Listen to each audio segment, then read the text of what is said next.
Olá, uma boa tarde para vocês, bom dia ou boa noite, não sei qual horário você vai estar assistindo a essa aula, né? Então, se você está por aqui, você está em busca de um conteúdo robusto e de se diferenciar no mercado, nesse mercado da microbiologia, do controle de qualidade microbiológico.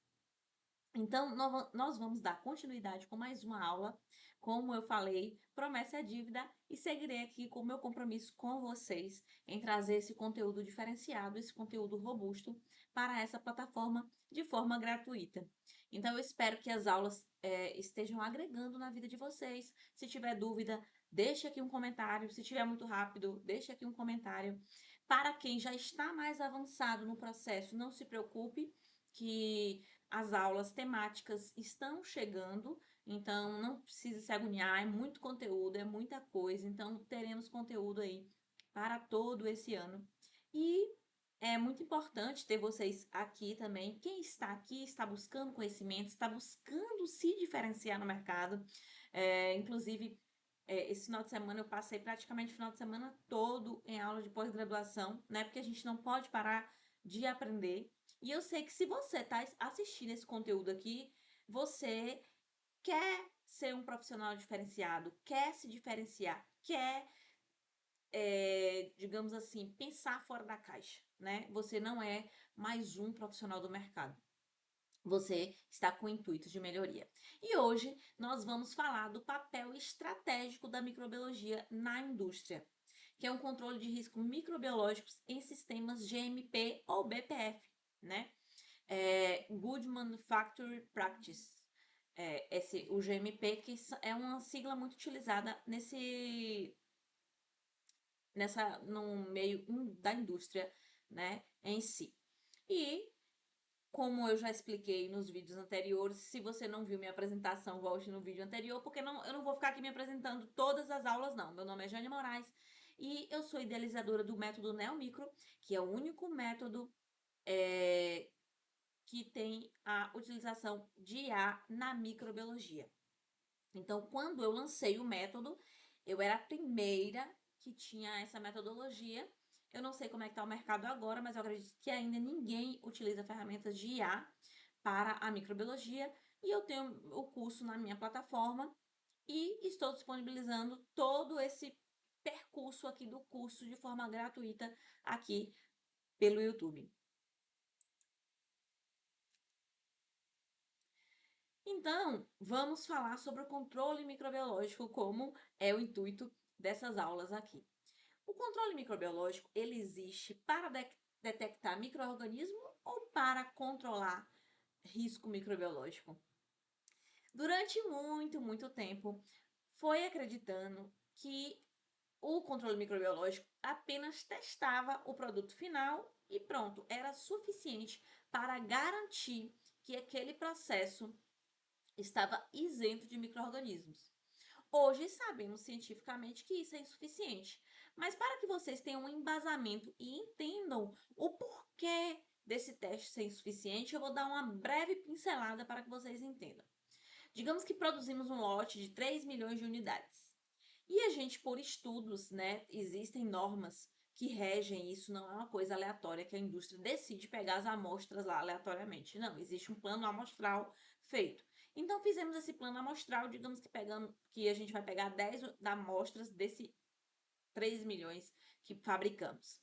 E a gente vai analisar apenas as 10 amostras. E anteriormente, acreditava-se que apenas essas 10 amostras davam um respaldo de que estava tudo ok e que o controle microbiológico era suficiente analisando apenas essas unidades.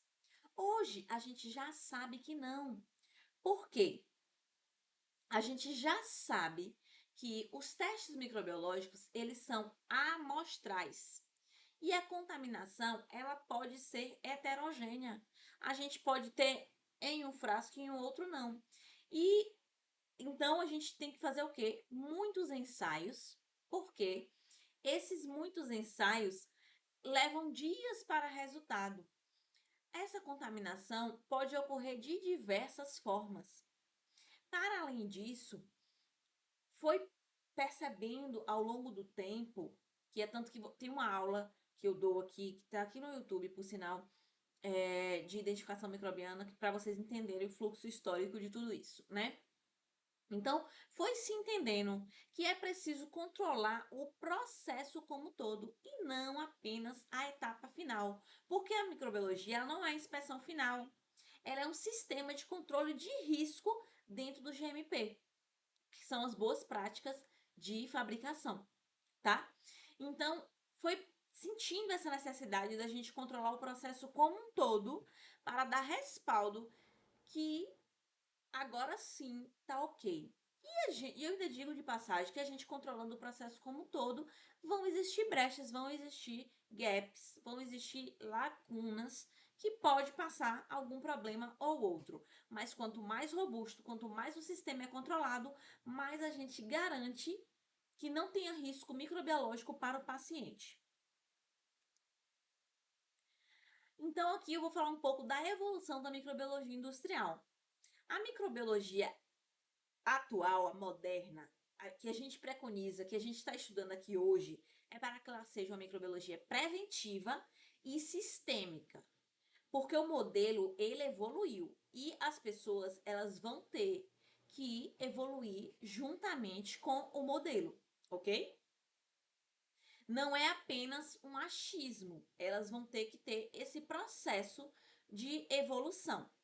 Porque anteriormente, um modelo antigo, eu digo antigo, porém recente. Se você for lá na aula da identificação microbiana, você vai entender todo o escopo, porque a microbiologia é teoricamente bem recente, tá? Mas antes a gente pensava assim: a gente faz o teste do insumo, faz o teste do IFA, porque é a porta de entrada dos micro-organismos no produto final. O produto, o insumo e o IFA estando ok, liberado, a gente pode usar ele no produto final, passa para o produto final. A gente testou o produto final, liberou para o mercado, ok. Nada mais pode me abalar. Tudo está controladinho. Mas foi percebendo ao longo dos anos que esse controle apenas não era robusto o suficiente. Então, foi preconizado o modelo atual, que é o que eu digo sempre. A farmácia, a indústria, né? A indústria farmacêutica, a indústria cosmética, a indústria alimentícia, claro que todo o processo ele vai se aperfeiçoando, mas costuma-se dizer que são áreas que são muito reativas, então dificilmente trabalhamos de forma preventiva. E as mudanças das legislações vêm atuando em relação a isso. Precisamos trabalhar de forma preventiva e não reativa. Então, todos esses processos de mudança têm esse intuito de melhoria. Então, um controle baseado em prevenção de contaminação, controle de ambiente e controle de processo. Então, todos esses tipos de controle é para aumentar a robustez, a criticidade, para a gente pegar algum problema dentro do processo, antes de partir para o produto. Então, a gente analisa, controla todo esse fluxo operacional para depois ir para o teste final do produto. O teste final ele não está invalidado. A gente só aumentou a robustez do controle do processo. Então é muito importante estar muito claro na cabeça de vocês, microbiologistas, essa mentalidade. É a mentalidade real, é a mentalidade da segurança, é a mentalidade do processo, é a mentalidade que você precisa desenvolver para atuar no mercado, para que digamos assim, o paciente ele não fique prejudicado com a sua conduta de trabalho, tá? Então, assim, possa ser, eu repito, gente, eu não tô aqui julgando o trabalho de ninguém. Eu de longe sou a melhor microbiologista, mas eu estudo e trabalho para ser. Eu dou o meu melhor todos os dias, porque eu estou trabalhando para a sociedade, para a vida como um todo, porque a vida ela vai devolver tudo que a gente entrega para a sociedade. Então temos que trabalhar com responsabilidade. O que que eu quero que vocês abram a mente? Pode acontecer um erro comigo? Pode, óbvio, mas eu vou ter uma mente tranquila, como eu quero que você aí tenha, de que eu fiz o que eu podia, eu fiz o meu máximo, tá? Então, nós temos que trabalhar para dar o nosso máximo e evitar que comprometa esse tipo de coisa. O microbiologista, ele no sistema, né, das boas práticas de fabricação, ele participa de todas as decisões. E aí que eu entro com o viés da importância de um microbiologista em cada área. É importante porque o microbiologista ele vai ter uma visão abrangente do sistema. Ele vai entender o sistema como um todo. E isso é muito importante. Então, o microbiologista ele participa de decisões como sanitização, validação de sanitização, avaliação da eficácia, limites ambientais, controle de água, tendências e desvios.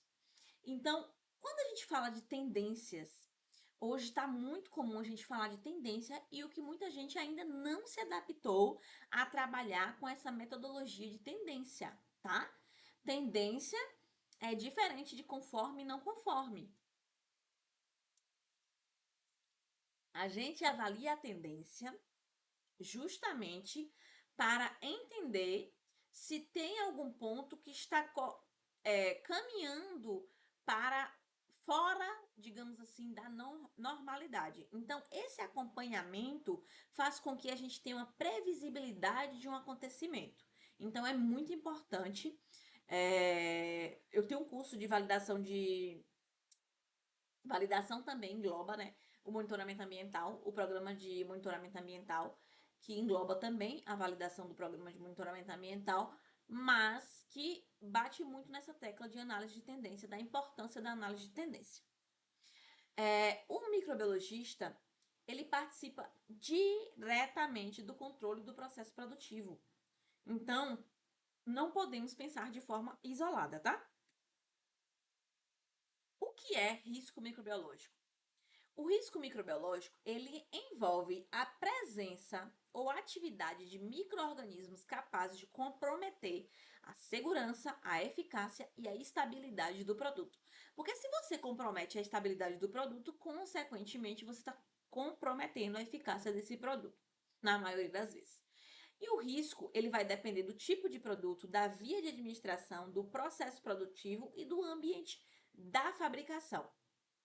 O tipo de produto porque vai englobar as características físico-químicas dele e a formulação, e a sua formulação. A via de administração, porque dependendo da via de administração, a gente vai avaliar a criticidade desse risco.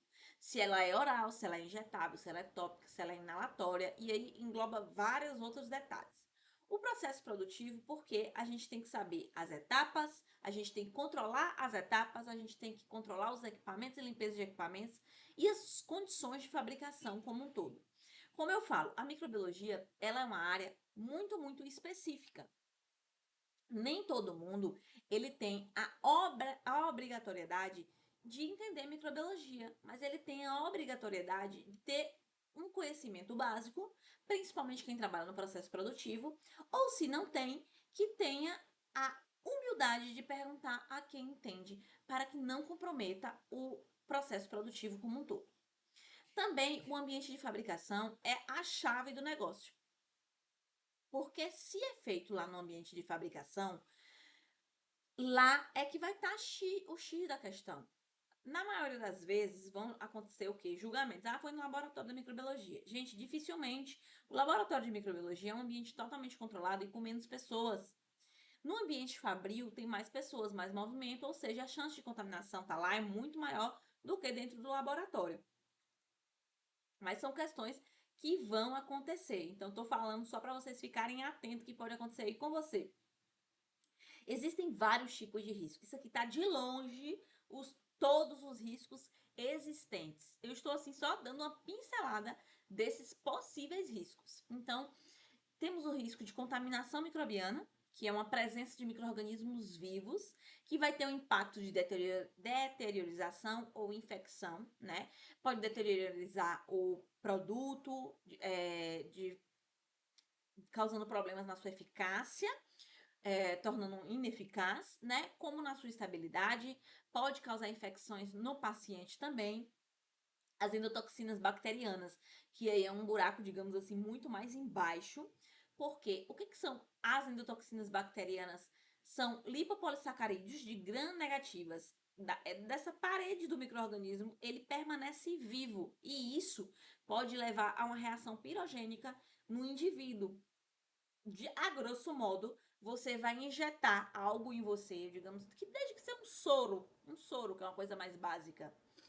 E ele tem presença de neurotoxina. Ali pode lhe dar uma reação pirogênica gravíssima, uma febre, enfim, é muito grave. Então, isso para medicamentos estéreis. Mas estou dando vários exemplos que não sejam só de medicamentos estéreis, tá? Metabólitos microbianos que podem ser toxinas ou as enzimas, porque os micro-organismos eles liberam toxinas e enzimas dos seus processos metabólitos e pode levar a essa degradação do produto.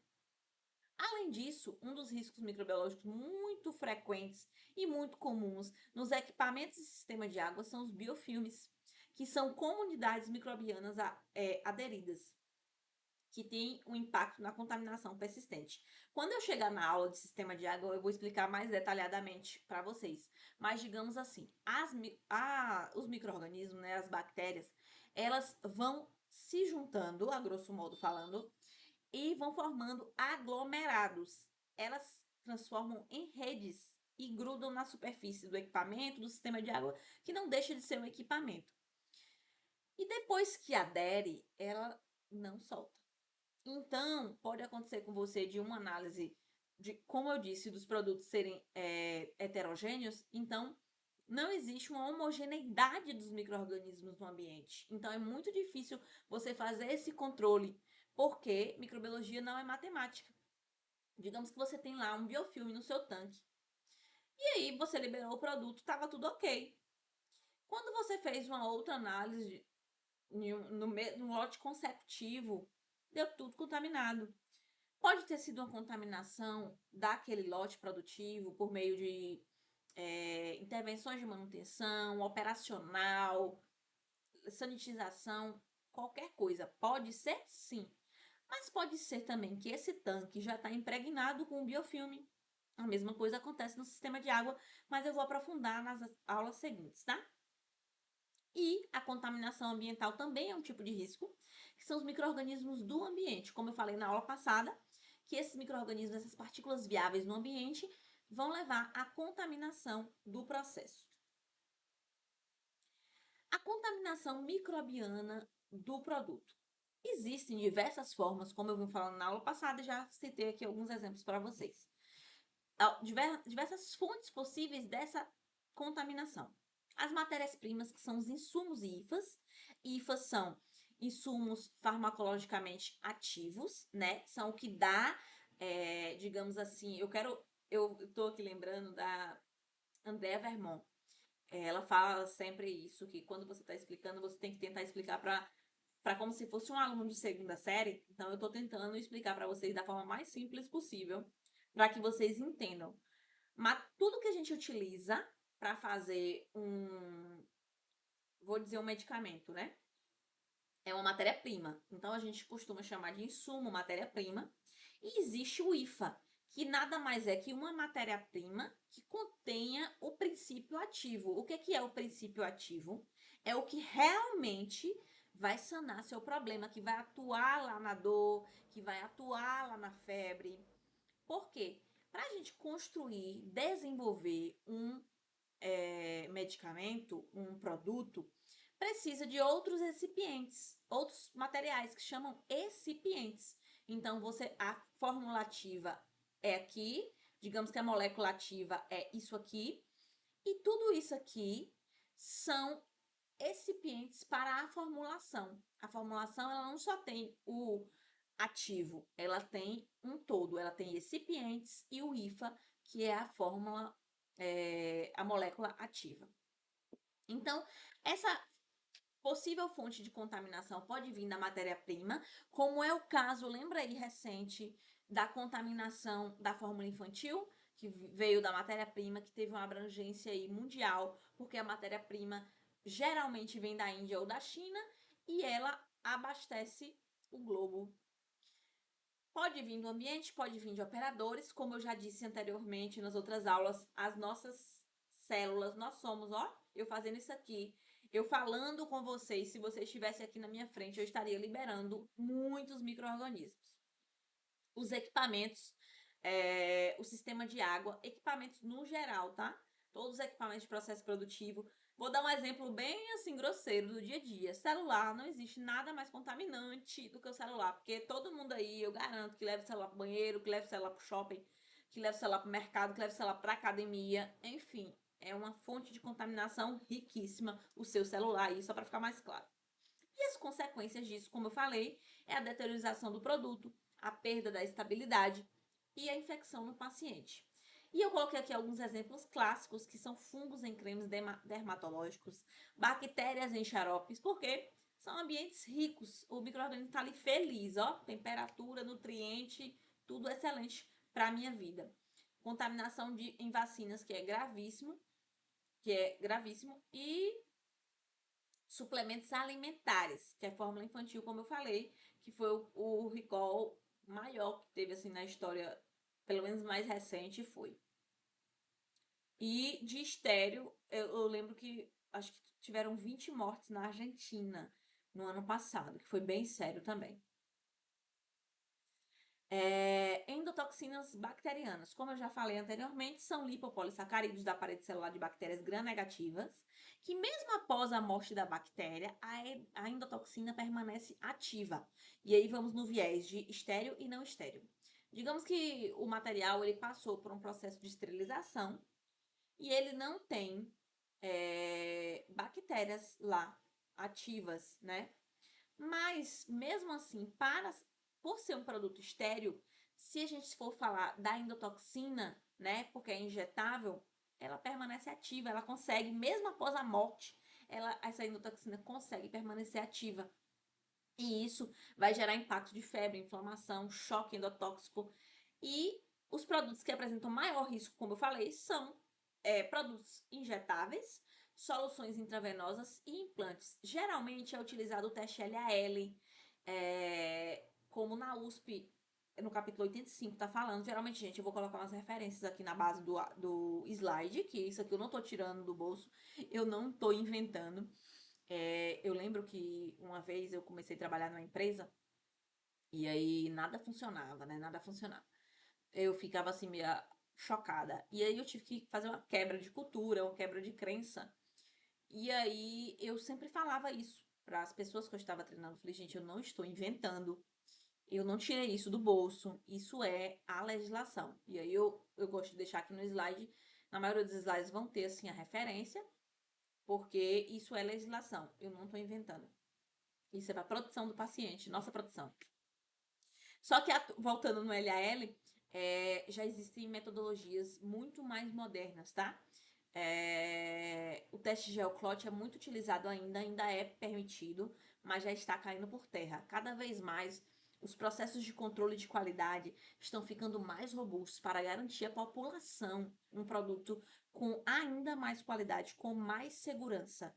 Ninguém quer dar um medicamento para um paciente que vá levar a um problema, né? A um óbito que seja.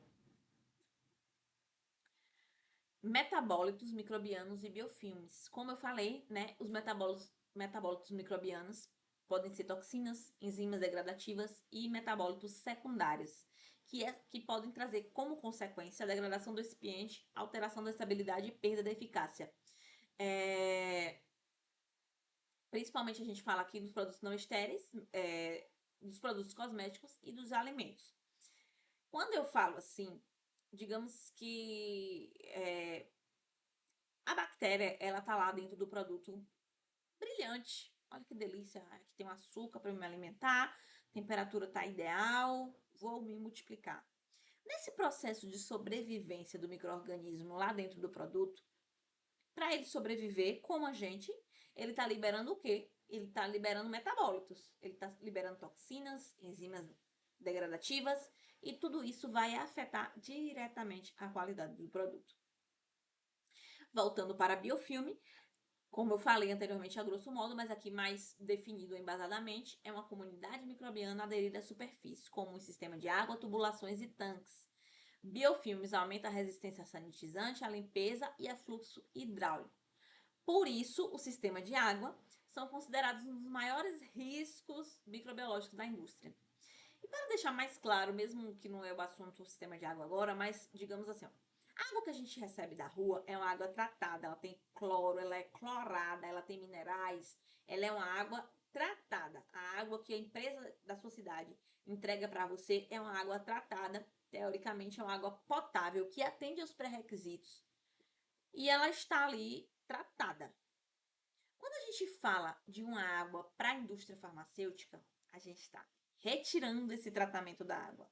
A gente está tirando sais, a gente está tirando minerais.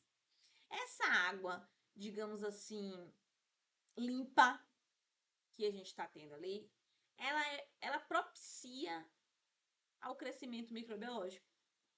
Infelizmente. Ela é adequada para o processo produtivo, porém, ela é mais adequada ainda para o crescimento microbiológico. Pense aí. Desculpa. Tirar o cloro da água, e é basicamente isso. Então, ela vira um alto potencial multiplicatório, não sei nem se essa palavra multiplicatório existe, né? De multiplicação de micro-organismos. E aí vai gerar esse biofilme. E esse biofilme que é muito comum de acontecer no sistema de água. Por isso que os sistemas de água devem ser tão controlados, tão robustos, tão sanitizados e tão monitorados. Como eu já falei, né, anteriormente, as principais fontes de contaminação, que eu já até citei, e essas principais fontes de contaminação contém aqui no anexo 1, como eu falei, eu não estou tirando nada do bolso. E o sistema de água, como eu falei, né, eu estava falando do sistema de água, eles são utilidades muito críticas, porque a principal matéria-prima da indústria é a água. O ambiente é uma fonte microbiológica riquíssima, né? É por isso que trabalhamos na indústria com ambientes extremamente controlados. Por quê? O ambiente ele é capaz de introduzir partículas de ar, né, no sistema que você está trabalhando. Esse fluxo de operadores e superfícies contaminadas são fatores carreantes de micro-organismos para dentro do produto. Porque quando a gente fala assim de processo produtivo estéril, o operador, ele tem que até se mover, ele tem que se mover de forma lenta, ele não pode andar rápido. Uma das questões que os vigilantes da Anvisa, inspetores da Anvisa, falam em auditorias, em palestras, é que, tipo, vai fazer uma vistoria numa área estéreo, chega lá, o operador tá lá na maior velocidade. Aí ele já pensa, se eu aqui, ele está trabalhando nessa velocidade, imagine quando eu não estiver. E o operador de área estéreo tem que ter movimentos controlados para não liberar partícula. Pense aí. Então, por isso que o processo fabril, ele é feito em condições controladas, em salas limpas, que são ambientes classificados, porque a gente tem um controle rigoroso de partículas e micro-organismos, como eu falei. Então, na aula de monitoramento ambiental, a gente vai falar um pouco mais sobre isso, né? São o controle dessas partículas viáveis e não viáveis, que a gente faz um monitoramento contínuo de partículas viáveis e não viáveis, contínuo dependendo da classe da sala, mas eu não vou entrar nesse detalhe, porque as classes da sala são classificadas de acordo com a sua criticidade do grau produtivo. Então, nessas salas existem cascatas de pressão, que são diferenciais de pressão. Então, o ambiente produtivo, ele é como se a gente estivesse produzindo, tentando produzir dentro de uma bolha, fora do ambiente externo. A gente não pode tratar um processo produtivo como se a gente estivesse produzindo um medicamento ali na praça. A gente não pode. A gente tenta fazer um mecanismo mais fechado possível. Digamos assim, se a gente está produzindo na praça, a gente tem uma carga microbiana de 100. Se a gente está produzindo dentro de um quarto com ar-condicionado, a gente tem uma carga microbiana produtiva de 70. Se a gente coloca um sistema de ar fechado, entende que a gente coloca filtro EPA, e aí a gente vai estar filtrando esse ar de fora e eliminando as partículas. Quando a gente elimina as partículas não viáveis, consequentemente, a gente elimina as partículas viáveis também. Porque as partículas viáveis, elas dependem das não viáveis para se mexer. Por isso que a legislação agora, ela preconiza o monitoramento das partículas não viáveis também, porque antes só era necessário as partículas viáveis.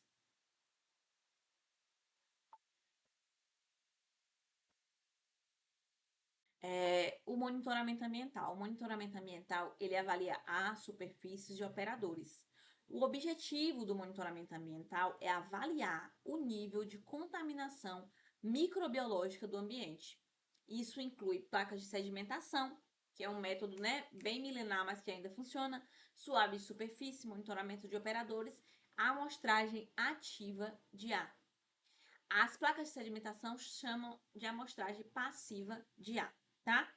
E tudo isso é embasado no anexo 1, essa parte de monitoramento ambiental. A gente trata como classe, como sala de classe limpa, áreas limpas, né? Água, que é água purificada, e água para injetável. E tem também indústrias que compram água para injetável já pronta, para evitar esse problema, para não produzir essa água. Mas é um alto custo, então na maioria das vezes é produzido internamente. O monitoramento ele inclui contagem microbiana, endotoxinas para o caso de, né, estéreis, água para injetáveis, e monitoramento de biofilme. O sistema de água, como eu já falei, são considerados os maiores riscos microbiológicos para a indústria. O controle de matéria-prima. As matérias-primas elas podem introduzir carga microbiana no processo produtivo. Então, tudo vem da base. Se a gente pensar, a gente tem que pensar o quê? Na causa raiz. Se a gente está pensando no processo produtivo, se a gente coloca um insumo, que é o caso, mais uma vez, do suplemento alimentar que veio do insumo, se a gente está colocando para dentro um insumo que tem um bioburden alto, a chance do seu produto dar ruim é muito maior. Então, a gente tem que ter um controle absurdo. Na farmacopeia brasileira tem uma tabela, na americana também, na europeia também, mas eu estou dando aqui, a gente está no Brasil, estou dando um exemplo da farmacopeia brasileira. Na farmacopeia, a gente tem uma tabela de limites microbianos, né? E esses limites microbianos, eles são utilizados para a gente ter um parâmetro. Então, existem recipientes naturais, extratos vegetais, e a depender do extrato, do recipiente que você está utilizando, vai mudar o controle microbiológico que você vai fazer nele. Então, na aula que a gente vai ter de análise de insumo, de análise de produto, que eu vou ensinar no passo a passo de como analisar, vocês vão entender bem essa diferença de por exemplo, um amido e um extrato vegetal. Só a grosso modo, para adiantar para vocês, porque eu sou ansiosa, já estou falando. Por exemplo, se a gente for considerar um amido, a gente vai fazer uma contagem total, né? Que é fungos e bactérias, contagem total de fungos e bactérias, com parâmetro 1100, e fazer análise de patógeno E. coli, Staphylococcus e pseudo. Pronto. Se a gente for considerar um extrato vegetal, a depender do extrato, a gente vai ter o quê? Salmonela e bilitolerante, e bactérias bilitolerantes. Então, só para vocês entenderem a diferença. Nesse controle, a gente vai ter teste de bioburden, né, que é a biocarga dele, que os testes de contagem servem para isso. Os limites microbiológicos, que é o que eu falei agora, que a gente tem um parâmetro para seguir, farmacopeicamente falando, porque eles vão garantir que a matéria-prima ela não comprometa a qualidade microbiológica do produto final. No controle microbiológico do produto, a gente também vai ter uma análise final. Então, assim, produz lá embaixo, lá todo na planta, produziu tudinho. Vamos do começo. O insumo chegou na indústria. O insumo chegou na indústria, ele vai ser amostrado e mandado uma quantidade amostral para o controle de qualidade, tá? O controle de qualidade vai analisar, saindo o resultado, liberou o lote entra para o processo produtivo, produz o produto, beleza, com aquele lote liberado, os lotes do IFA e do insumo liberado, beleza. Depois que o produto é produzido, a parte amostral é passada para o controle de qualidade, e o controle de qualidade vai fazer a contagem microbiana total, a pesquisa do patógeno específico, dependendo de como é o produto, o teste de esterilidade quando cabível, endotoxina quando cabível, quando a gente estiver falando de produtos estéreis. Desculpa. Esses resultados impactam na liberação do lote, no bloqueio do lote e na investigação de desvios. Os ensaios microbiológicos eles são decisivos para a disposição final do produto. O que isso quer dizer? Que o microbiologista ele aprova ou reprova o produto dentro do mercado. Então, a responsabilidade é sua de aprovar ou reprovar esse produto no mercado. Ah, eu tô estudando agora, comecei a fazer farmácia agora, comecei a fazer biomedicina agora. Vou entrar no laboratório de microbiologia como analista júnior ou estagiário, que seja. O seu superior é que vai dar esse aval de liberado ou não liberado, mas é o trabalho da equipe como um todo que vai fazer essa liberação. Então, todos têm que ter a ciência de que, tipo assim, se você é estagiário, o seu trabalho de estagiário vai impactar na decisão do seu gerente, do seu coordenador.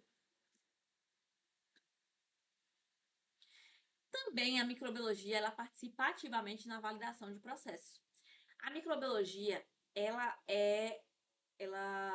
participa porque ela é capaz de controlar o risco microbiológico de forma consistente. Porque existe validação de processo, existe validação de esterilização, validação de sanitização, validação de limpeza.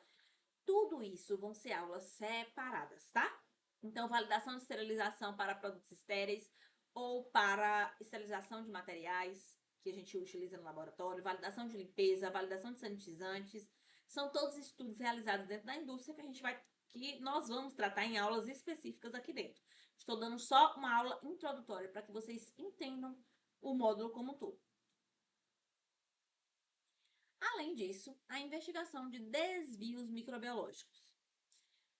Quando ocorre uma contaminação ou uma tendência, como eu citei anteriormente, ou um resultado fora da especificação, o microbiologista ele participa ativamente dessa investigação.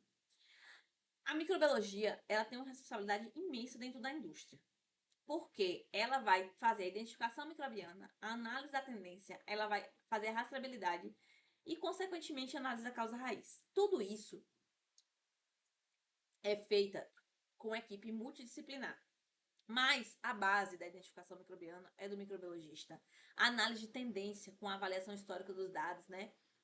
Todos podem ter acesso, existem ferramentas que possibilitam isso hoje, sim, mas o microbiologista ele tem uma visão abrangente do processo e isso é melhor. E a rastreabilidade, que é a identificação do lote, a área e o momento do desvio, que é uma participação do processo produtivo com a garantia da qualidade, para sim a gente determinar a análise da causa raiz.